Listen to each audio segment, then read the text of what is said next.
128 North 4th Avenue in Tucson. I'm a writer and editor. I'm here today as a guest reader for the performance art project called Tucson the Novel, an experiment in literature and civil discourse, which is supported by the Arizona Commission on the Arts. This is reading number 26. Before I begin, I'd like to say a few words about what civil discourse means to me. In today's sharply divided political climate, the tone of civil discourse is not always civil.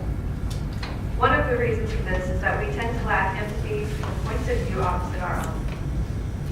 Reading fiction is a powerful method for developing empathy because fiction requires us to walk around in another person's shoes for a while and experience her point of view.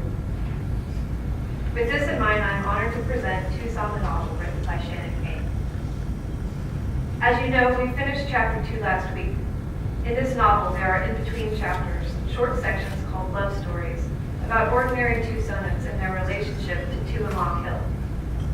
For the next few weeks, we'll be reading the story in between chapters 2 and 3. Love Story, The Activist.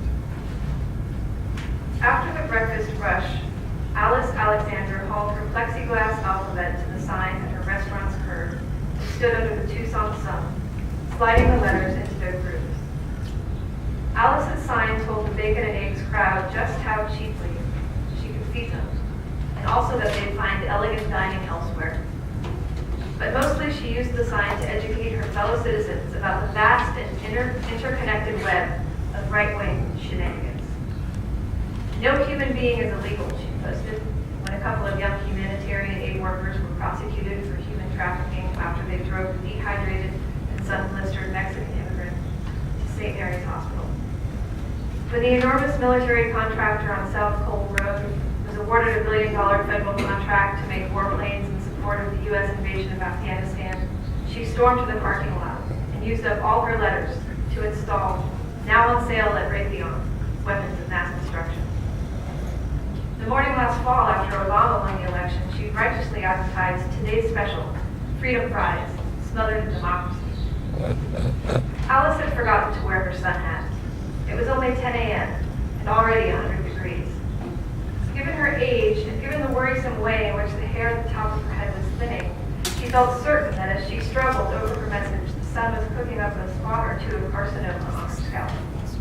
She stepped back to examine her work. Tuesday, dinner special, $6.99. Below this message, she wanted to add, eliminate corporate welfare. She frowned at the alphabet strewn at her feet. There were no more letter N's. The problem was dinner. She could turn a Z on its side, but that would look small. She changed the special to lunch and knocked $2 off the price. She'd take a loss on chicken again. So what? So, thank you very much. George Raymond.